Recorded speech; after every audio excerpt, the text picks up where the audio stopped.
Cassette 1, Side 2. Practice Test 2. You will hear a number of different recordings, and you will have to answer questions on what you hear. There will be time for you to read the instructions and questions, and you will have a chance to check your work. All the recordings will be played once only. The test is in 4 sections. Write all your answers in the listening question booklet. At the end of the test, you will be given 10 minutes to transfer your answers to an answer sheet. Now turn to section 1 of your question booklet.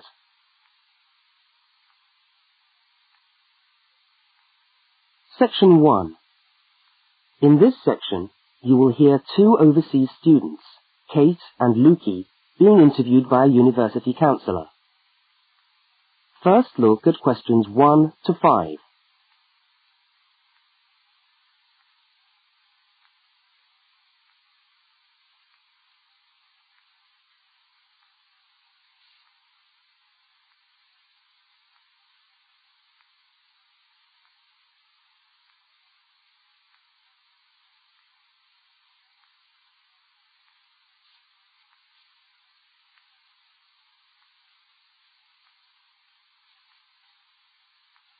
You will see that there is an example which has been done for you. On this occasion only, the conversation relating to the example will be played first.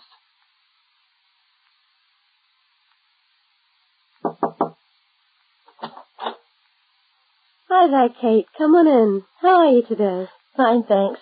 Hi, Lukey. How's things? Okay. Well, as I explained on the phone, I'm a counsellor here at the Student Services section of the university. And I'm interviewing overseas students to help me draw up a guide for new students. So I'd be grateful if you could tell me a little about your time since you've been here in Cambridge. Right. Good idea. Now, Kate, let's start with you. Okay. This is your 2nd semester, isn't it? Could you tell us something about your first impressions of the town when you arrived? Yeah. Well, first of all, I was struck by how quiet it is here in the evening. Kate's first impression of the town is that it is quiet in the evening, so quiet is the answer. Now we shall begin. You should answer the questions as you listen, because you will not hear the recording a second time. Now listen to the first interview with Kate and complete the notes by filling in the numbered spaces 1 to 5.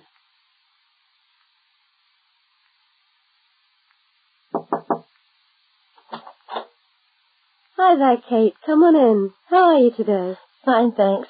Hi, Lukey. How's things? Okay. Well, as I explained on the phone, I'm a counsellor here at the Student Services section of the university. And I'm interviewing overseas students to help me draw up a guide for new students. So I'd be grateful if you could tell me a little about your time since you've been here in Cambridge. Right. Good idea. Now, Kate, let's start with you. Okay. This is your 2nd semester, isn't it? Could you tell us something about your first impressions of the town when you arrived? Yeah.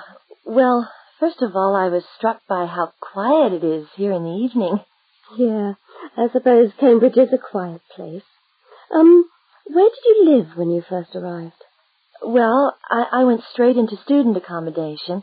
It was a kind of student hostel. Ah, right. So, you didn't have to worry about doing your own cooking or anything like that? No, but sometimes I wished I had. The food at the hostel was awful. Oh, dear. But how were the other students? To be honest, I haven't managed to make many friends, even though the place is full. People seem to keep to themselves. They're not really very friendly. Oh, I'm sorry to hear that. Well, what about the actual course? You're studying, I'm doing a master's by coursework in environmental studies. Oh, right. And how are you finding that? Yeah, well, it's been pretty good, really. I've enjoyed the course, but I feel there hasn't been enough contact with the lecturers. Oh. They all seem to be incredibly busy. The only chance I've really had to talk to them was on the field trip. Well, that's no good. Mm-mm. Could anything be done to improve the course, in your opinion? Well, I think it would be helpful to have meetings with lecturers on the course. say once a fortnight, something like that. Regular meetings. Uh-huh. Yes, that could certainly help. Now, Kate, we'll come back to you in a minute, but I'd just like to ask Lukey some questions. Before they continue the interview, look at questions 6 to 10.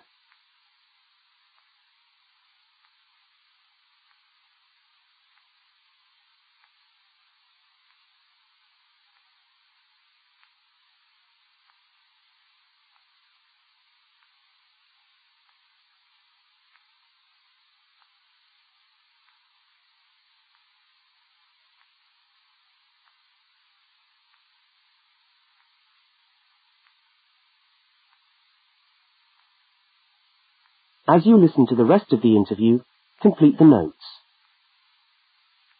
Lukey, where are you from? I am from Indonesia. And how did you find Cambridge when you first arrived? Well, I like it here. I think the city is very beautiful. What about your accommodation? Was that okay? Yes, okay. At first, I stayed with a family for 3 months. They were very kind to me, but they had 3 young children and I found it difficult to study. Right, I see. So after 3 months, I moved out, and now I live with 2 other students in a student house. It's much cheaper and we like it there. Good. And what about your studies? What are you studying? I'm doing a Bachelor of Computing. Computing, I see. Apart from the language difficulties, if you can separate them, how have you found the course? Okay, but... Yes, go on. Well, the main difficulty for me is getting time on the computers in the computer room. It's always busy, and this makes it very hard to do my practical work. Yes, I'm sure it would. Can you reserve time in the computer room? No, you can't. But it would certainly help if we could reserve computer time. Yes, I'll look into that and see if something can't be done to improve things over there. Now, let's go back to Kate. That is the end of section 1. You now have half a minute to check your answers.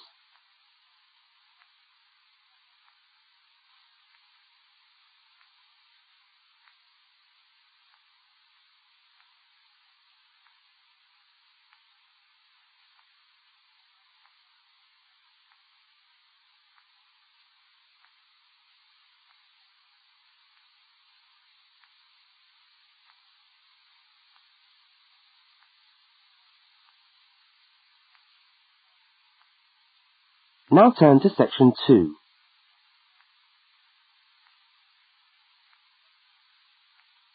Section 2.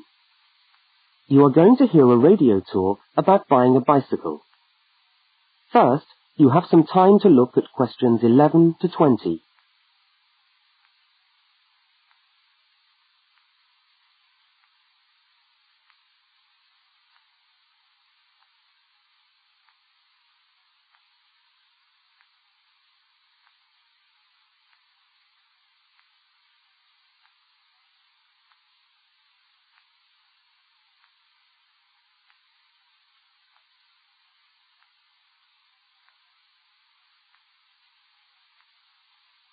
Now listen to the first part of the talk and complete the notes by filling in the numbered spaces 11 to 20. Well, last week we talked about buying camping equipment, and today I'd like to talk to you about buying a bicycle. A simple enough exercise, you might imagine, but there are lots of things to look out for to make sure you get the best deal for your money. Well, the range of bicycles is enormous. There are racing bikes, touring bikes, mountain bikes, or just plain ordinary bikes for riding around town. They vary enormously in 2 basic ways: price and quality. This means that the choice you make will probably be determined by the amount of money you want to pay, your own personal needs, what is actually available, or a compromise of all 3 things. However, in broad terms, you can spend anything from $50 to $2,000 on a bike, so you'll need to know what you're looking for. Single-speed cycles, that is bikes with no gears, are really only suited to short, casual rides. Their attraction is their simplicity and reliability. After years of neglect, they still manage to function, though not always too efficiently. If it's basic transport you're after, then you can't go wrong. 3-speed cycles, on the other hand, are all that is really necessary for most town riding, going to the shops and things like that. Like the single-speed bike, they're simple and reliable. If you are going to be going up and down lots of hills, then you'll probably want something more efficient. 5 and 10-speed bicycles are best suited to riding over long distances or hilly terrain and to serious touring. So if it's serious touring you're interested in, get a 5 or 10-speed bike. However, it's worth remembering that the difference in price between a 5 and 10-speed cycle is usually very little, and so it's well worth paying that little bit extra to get the 10-speed one. So I would tend to recommend the 10-speed bike as the price is similar. However, you'll be getting better quality components. Now the next thing we need to look at is size. Buying a cycle is like buying clothes. First of all, you find the right size, and then you try it on to see if it fits. Contrary to what you might imagine, the size of the cycle is not determined by the size of the wheels, except in children's cycles, but by the size of the frame. So you'll need to measure the length of your legs and arms to get a frame that is the right size for you. Well, that's all from Helpful Hints for today. That is the end of section 2. You now have half a minute to check your answers.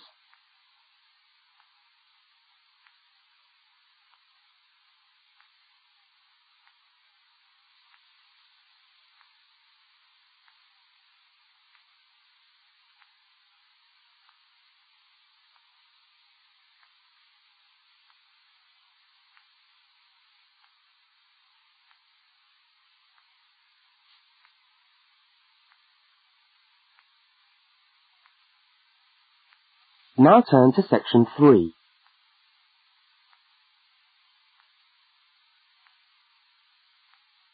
Section 3.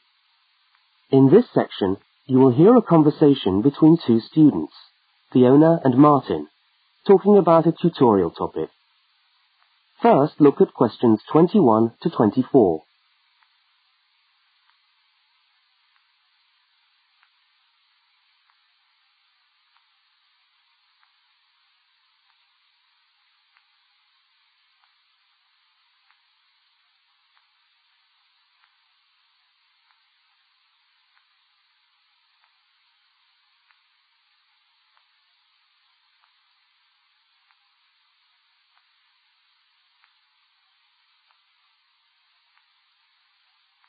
Now listen and answer questions 21 to 24. Hi there, Martin. How are you going with your Australian Studies tutorial paper? Oh, good. I finished it, actually. Lucky you. What did you do it on? I'm still trying to find an interesting topic. Well, after some consideration, I decided to look at the history of banana growing in Australia. Banana growing? Yeah, banana growing. Fascinating, I'm sure. Well, it's not as boring as you'd think. And I wanted to tie it into the work I've been doing on primary industries and the economy. Anyway, I bet there are a few things you didn't know about bananas. Such as? Such as the fact that bananas were among the first plants ever to be domesticated. Oh, really? Yeah, they're an extremely nourishing food. I suppose you're going to tell me the whole history of banana growing now, aren't you? Well, it'll be a good practice run for my tutorial next week. I'll do the same for you sometime. Okay, fire away. So where were these bananas first domesticated? According to my research, the Cavendish banana, which is a type of banana, and the first type to be cultivated here, actually originated in China, but they had a fairly roundabout route before they got to Australia. You mean they didn't go straight from China to Australia? No, they didn't. It seems that in 1826, bananas were taken from South China to England. I suppose they'd have made a welcome addition to the English diet. Yes, I'm sure. Well, apparently there was an English duke who was particularly fond of bananas, and he used to cultivate them in his hothouse, which is where you have to grow them in England, of course, because of the cool climate. And they became quite popular in the UK. So he was the one responsible for cultivating the Cavendish banana, which was then introduced into Australia. I see, and we've been growing them ever since. Yeah. Now look at questions 25 to 32.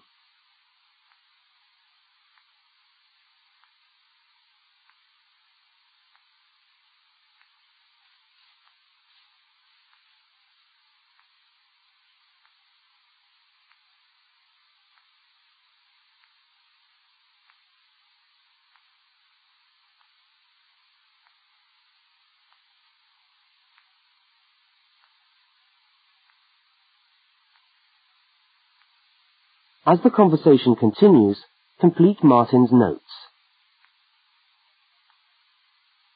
Are they hard to grow? Well, yes and no. To grow them in your garden, no, not really. But to grow them commercially, you need to know what you're doing.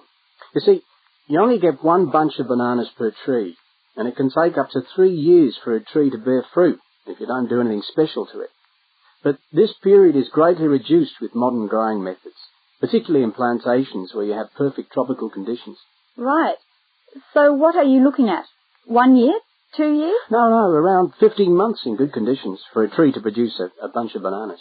And once you've got your bunch, you cut the bunch and the plant down. So how do the trees reproduce then? Well, bananas are normally grown from suckers, which spring up around the parent plant, usually just above the plant. They tend to like to grow uphill, or at least that's the common wisdom. So that's why banana plantations are usually on hillsides, is it? Yeah, they grow best like that. That's interesting. If you plant them in rich soil and give them plenty of water at the beginning of summer, then they should be well advanced by the beginning of winter, when growth virtually stops. But in a country like England, they're hard to grow. Although you can grow them in a hothouse. But in Australia, it's not difficult. No, though even here, the growers put plastic bags around the bunches to protect them and keep them warm. If you go up to the banana growing districts, you'll see all these banana trees with plastic bags on them. But how do they stop the bananas going bad before they reach the shops? Well, the banana bunches are picked well before the fruit's ripe. Once you cut the bunch, the bananas stop growing, but they do continue to ripen. The interesting thing is that once one banana ripens, it gives off a gas which then helps all the others to ripen. So they pretty much all ripen within a few hours of each other. Amazing. So do we export lots of bananas overseas to Europe and Asia, for instance? Well, oddly enough, no.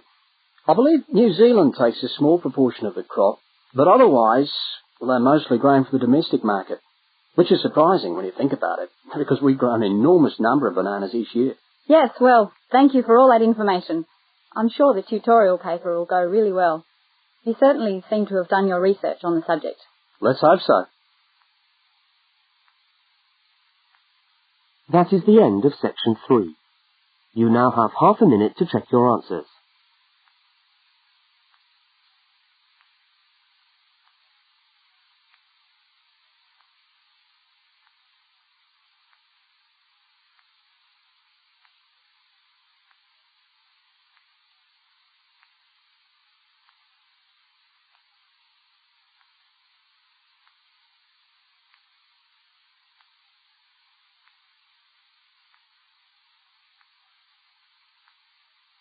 Now turn to section 4.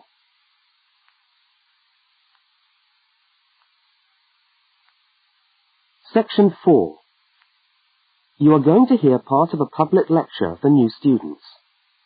First, look at questions 33 to 35.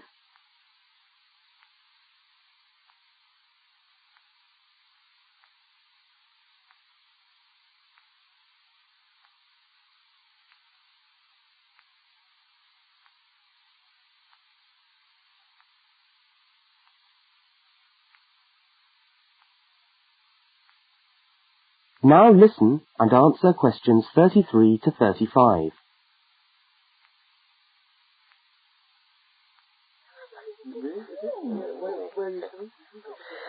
Good morning everyone, and welcome to our regular lecture on health issues.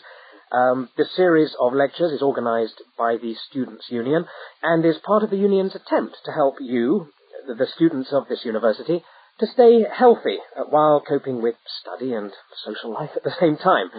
So, it's a great pleasure for me to welcome back Ms. Diane Greenbaum, who is a professional dietitian and who has been kind enough to give up her time in what I know is a very hectic schedule to come along and talk to us today. Thank you. Thank you very much, John.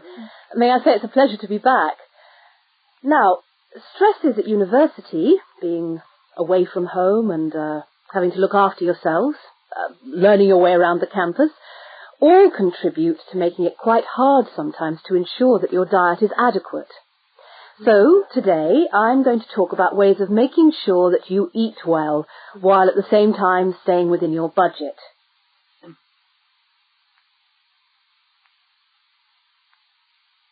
Now look at questions 36 to 41.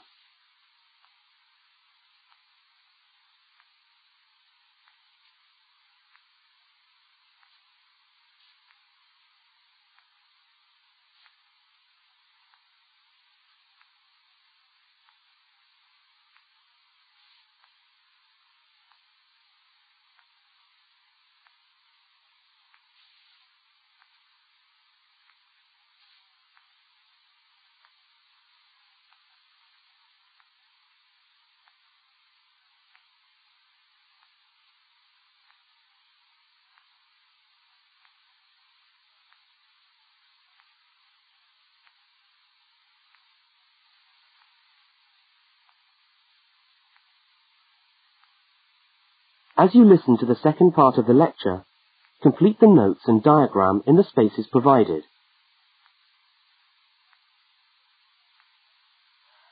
If you have a well-balanced diet, then you should be getting all the vitamins that you need for normal daily living. However, sometimes we think we're eating the right foods, but the vitamins are escaping, perhaps as a result of cooking, and anyway, we're not getting the full benefit of them. Now, if you lack vitamins in any way, the solution isn't to rush off and take vitamin pills, though they can sometimes help. No, it's far better to look at your diet and how you prepare your food.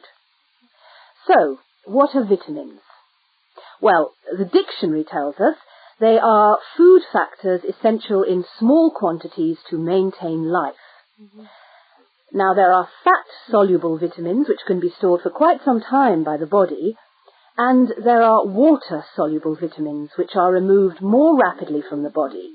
And so a regular daily intake of these ones is needed. Okay, so how can you ensure that your diet contains enough of the vitamins you need?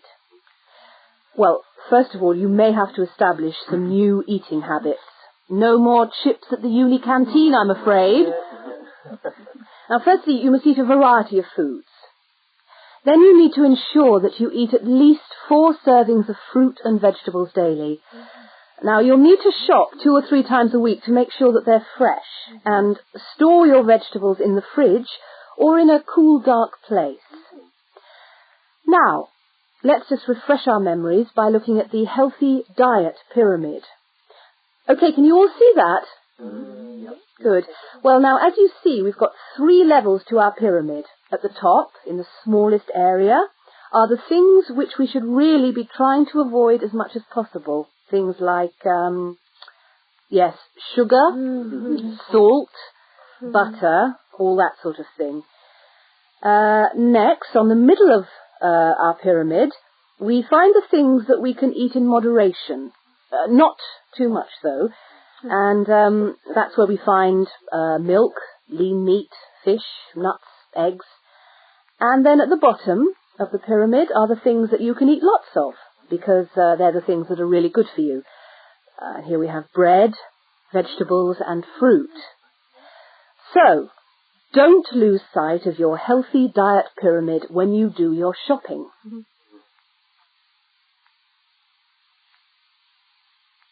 That is the end of section 4. You now have half a minute to check your answers.